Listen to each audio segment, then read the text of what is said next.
Hello po, Scorpio. Kumusta po kayong lahat? Okay, so yan, Scorpio, maraming salamat po sa walang sawang pagsubaybay sa ating pong mga reading. And kung ikaw ay bago pa lang sa ating channel, mag-subscribe na po kayo. Then, i-click mo na rin yung ating notification bell para lagi kang updated sa ating mga bagong upload. Okay? So yan, Scorpio, sa mga interesado po sa ating private reading, iiwan ko na lang po yung link ng aking Facebook sa ating pong description box below. And gusto ko lang ulit kayo guys pasalamatan sa mga hindi talaga nag-i-skip sa ating ads. Maraming salamat po. Sobrang laking tulong para sa pag-grow ng ating channel. Ayan, maraming salamat po. And again guys, ayan, maganda pa rin na alam niyo ang inyong Sun, Moon, Rising, and Venus sign para sa iba pang guidance. Or kung hindi ka makaresonate sa reading natin ngayon, pwedeng makaresonate ka sa iba mo pang sign. Okay? Para sa ibang guidance. Okay? So, tignan natin, Scorpio, Sun, Moon, Rising, and Venus sign, message sa universe. Okay, Scorpio, message ni universe para sa'yo. Meron tayong, I clear my energy field. Ayan. So, sinasabi lang dito guys, baka kailangan mag-cleanse ka ng ambience mo, working station, pwedeng sa bahay nyo. Okay? Kasi kung malinis yung paligid mo, mas nakaka-attract ka ng positivity. Okay? I know, I clear my energy field. So, yung iba sa inyo guys, kung masyadong magulo yung sa tahanan or sa trabaho, parang malaking tulong yung pag-cleanse. Okay? Kasi baka kaya ganun nagkakagulo. Kasi may negative energy na pumapasok sa loob ng tahanan or sa trabaho. Okay? So, ayan. Kailangan nyo daw yan, guys. Makakatulong siya. Tignan pa natin. Scorpio, Sun, Moon, Rising, and Venus sign. Meron tayong Truth is my teacher. Ayan. So, guys, sinasabi lang dito na siguro may nabubunyag ng katotohanan or hindi ka na para magbulag-bulagan pa. Siguro may nakaalitan kayo na itong mga nakaraan. Scorpio din ang sinasabi dyan. Ayan, truth is my teacher is parang nagkaroon na ng kapatawaran. Baka naliwanagan na kung nagkaroon kayo ng alitan. Then siguro pinaliwanag na nila, nalaman mo na yung totoo sa side ng person na yon. Nasabi mo na rin sa side mo. So, siguro yun. Okay? Tignan pa natin. Scorpio, Sun, Moon, Rising, and Venus sign. Okay. So, siguro masyadong negative yan taong yan. Then, ikaw pinili mo na lang magpatawad. Sa Scorpio pa talaga, alam niyo naman ng mga Scorpio matampuhin. Hindi sila kumikibo pagkagalit sila sa tao. Oo. So, hindi ganun nakakainis pag nagalit ang mga Scorpio kasi tahimik lang sila. Diba? Sige, tignan natin meron tayong it is safe for you to shine. Okay. So, guys, ang sinasabi lang dito, pwedeng patungkol to sa career, pwedeng isang tao na may nangailangan ng tulong nyo. Or may mangangailangan ng tulong nyo.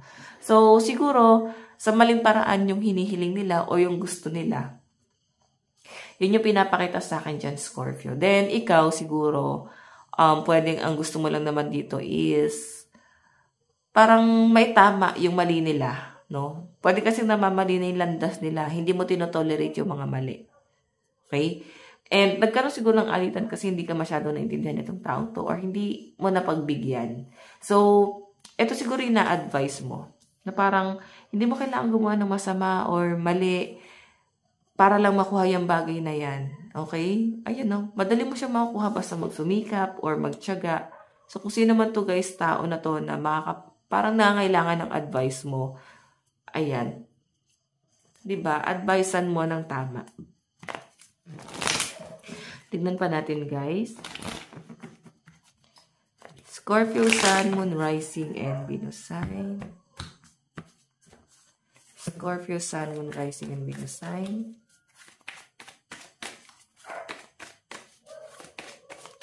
Additional message po kay Scorpio.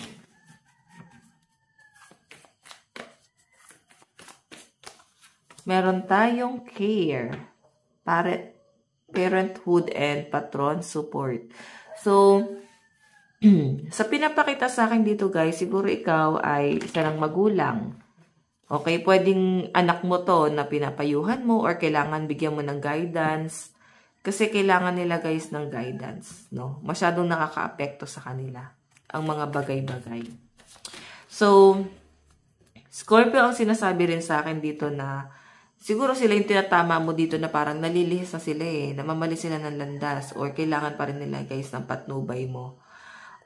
Kung ikaw naman tong anak, then hindi ka na masyado nakikinig sa mga magulang mo, siguro meron din sila guys tamang nasasabi para sa inyo. Though medyo nakaka-stress na sa inyo kasi ang dami nilang gustong mangyari na dapat sundin mo to, gawin mo to. Masyado kang na-stress siguro sa mga ganong pangaral. Okay? Saan ka doon? Okay? Then yung iba sa inyo guys, siguro sa inyo to ng partner mo. Pwede wala pa kayong anak. Pwede nagpaplano na kayo guys na mag-anak. Napag-uusapan nyo na to na ready na kayo na maging ano talaga, family na talaga.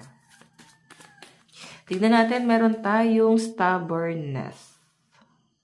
Okay, di ba? Sabi ko sa inyo, medyo nakaka-stress talaga Siguro nanggaling ka sa family na hindi talaga guys sabihin natin secure or hindi masyadong napatnubayan. Kung nabigyan ng guidance, masyadong bungangero or bungangera yung magulang nyo. Okay, pwedeng nanay mo yan. Masyadong nagbubunga nga. Then, sa halip na sabihin or iutos ng maayos, napapasigaw. Minsan kasi hindi ka talaga susunod pagkapasigaw sinabi sa inyo kasi parang mai-stress ka na rin Diba? Tignan natin.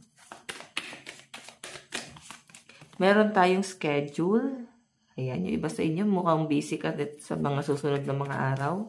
Meron kang ipaprocess, asikasuhin or lalakarin. Tignan natin, meron tayong live and learn, experience, training, and development. So, siguro iba sa inyo baka may training, pwede nag-a-apply ka sa bagong trabaho.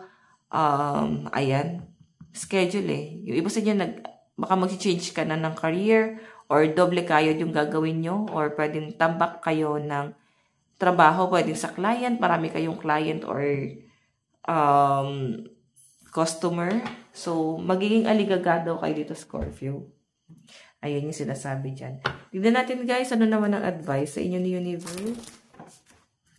Scorpio, Sun, Moon, Rising, and Venus sign. Advice sa iyo ni Universe. Meron tayong work through your fears. Ayan. Yung iba sa inyo siguro medyo may kinakatakutan ka. Nahihirapan kang harapin yung bagay na yan. Or pwedeng hindi mo kasi porte tong bagay na to. Kaya parang lakas lang ng loob. Hindi mo alam kung paano mag-a-adjust sa bagay na yan. Pero lalakasan mo yung loob mo Okay? Tingnan pa natin. Meron tayong your hard work is paying off. Diba? Sinasabi dyan guys, merong magandang mangyayari lalo na sa career mo. Kung may bagay kang kinakatakutan or pwedeng hindi ka pa ready dito sa bagay na to, sinasabi dyan guys na merong magandang ibubunga yan. Okay? So, hayan. Scorpio, ito lang ang inyong reading. Again, maraming salamat po. God bless and love you all. Bye-bye po.